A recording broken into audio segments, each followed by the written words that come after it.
Yo, what's up? Welcome back to another episode of The Sauce, another playoff game. We got two on Saturday. I already dropped the first video.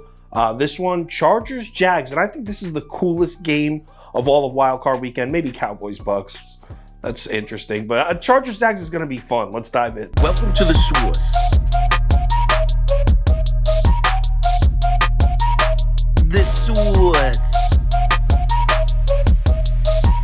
Sauce.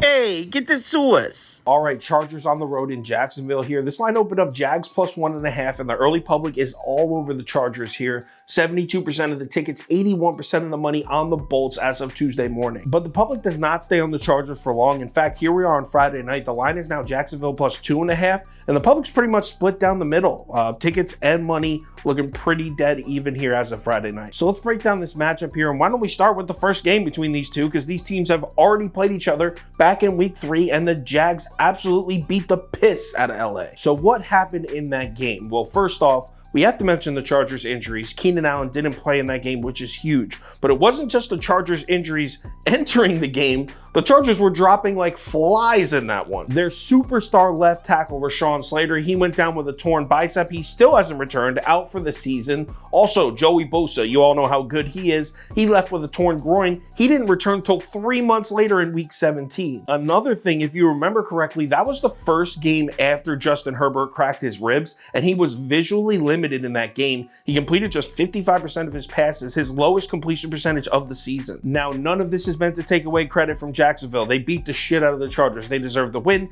They deserve the credit. I'm just saying there was a lot going on with the Chargers team that week, and that game may not be the best indicator of what we're going to see in this one. Instead of looking at that game, I think we should spend more time looking at how these two teams were playing to finish out the regular season, both of them trending in the right direction, definitely. In the last 5 weeks of the season, DVOA metrics have the Jags ranked 3rd and the Chargers ranked 6th overall in the entire NFL. So these are two of the strongest teams in the league finishing out the season. I know the masses have pretty much decided that the AFC is between Kansas City, Buffalo, and Cincinnati, but hold up, because the winner of this game is not going to be an easy out.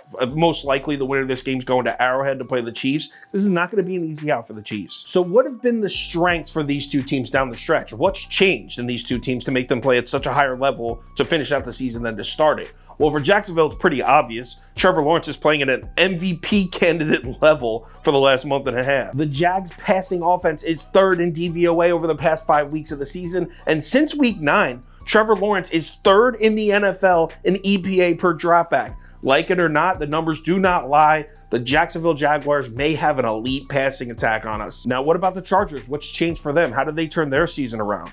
Now, this is where it gets super interesting, because the Chargers have been riding a red-hot pass defense. Let's take a look at their last few games. Obviously, Week 18 against the Broncos, that was a meaningless game, so let's just ignore that. The 4 games before that, so weeks 13 through 17, the push the Chargers needed to get into the playoffs, they were allowing just 11 points per game. 11. Look at some of these numbers from the Chargers in weeks 13 through 17 when they really got healthy and turned it on. Ready? Just 1 passing touchdown allowed and 4 interceptions. That's in a 4-week span. First in passing yards allowed per game, just 151 allowed.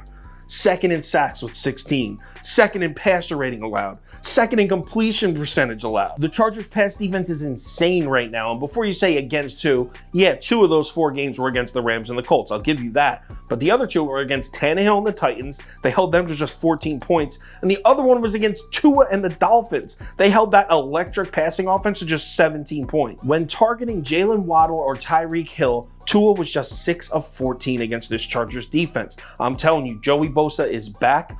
Khalil Mack has been heated up. He's on fire right now. This pass rush is out of control. The Chargers pass defense is probably the best kept secret in the NFL. So is Trevor Lawrence going to be able to continue his newly found success, his newly found elite passing offense? Is he going to be able to continue that against this red hot Chargers pass defense? To figure that out, why don't we take a look at Trevor Lawrence and the Jags' recent opponents? Really tough to get a read here. I'm looking at the Jags' last 5 games. They played Tennessee twice. Titans have a good defense, but they're elite against the run. They're kind of ass against the pass. and they had a ton of injuries. They also played Houston in there. Obviously, the Texans defense sucks. Of the remaining 2 games, you got Dallas in there. Trevor Lawrence looked good against Dallas, but again, tough one to read because early in the season, Dallas had an elite pass defense. Over the last 6 or 7 weeks, I think they were like 27th in the NFL against the pass. So the Dallas Cowboys pass defense was not good down the stretch. In fact, it was really bad. The last game was against the New York Jets, and you might be like, yo, Sauce, that's an elite pass defense. Trevor Lawrence beat an elite pass defense. That breaks your theory. Well, he wasn't even good in that game. He threw for 229 yards and no touchdowns. They scored 19 points. They won 19-3. Basically, the Jets beat themselves. Trevor Lawrence has been red hot, no doubt. I like Trevor Lawrence. I liked him at Clemson. I was praising the Jags for taking him. I just don't think he's shown us enough this year that he can do it on a red-hot defense like the Chargers. Keep in mind, this Chargers passer rush, like I said, it's cooking right now, and Trevor Lawrence has fumbled 4 times in his last 4 games and 6 times in his last 7 games. That's the last thing you want to see pop up from your quarterback is fumbling problems before you go into a playoff game against a red-hot pass rush. One last thing I want to talk about in this game is the total. It's set at 47.5. Hasn't moved a muscle, even though everybody is betting the over. Everybody. 78% of the tickets, 81% of the money on the over. This number was 47.5 on Tuesday. It's still 47.5 on Friday night, despite everyone betting the over. Like I said earlier, I think Trevor Lawrence is going to struggle, and I also think Mike Williams being out for the Chargers definitely hurts their offense as well. I have no problem fading all that action and taking the under. Bottom line, I like this Jags team a lot. I like the way it's built, but I still think they're a year away. I'm riding with the Bolts here, and I'm splitting my money up. Check this out. Betting this game 3 ways. Give me the Chargers -2.5. I'm taking the under at 47.5, and I'm taking the Jacksonville team total under 23.5. Splitting it up 3 ways. Let's go 3-0. Let's go Bolts. If anything changes with these bets, I'll let you know on Twitter, so give me a follow there if you're interested. Also, if you want the final tickets that we put out for every sport as a staff, bet of the day, parlays of the day, that kind of stuff, head over to KyleKirms.com or download the Sauce Network app. NFL playoffs is upon us. Let's stack some units, but remember to bet responsibly. The playoffs are incredibly unpredictable. It's more about having fun at this point. Please bet responsibly. I'll talk to you on Twitter.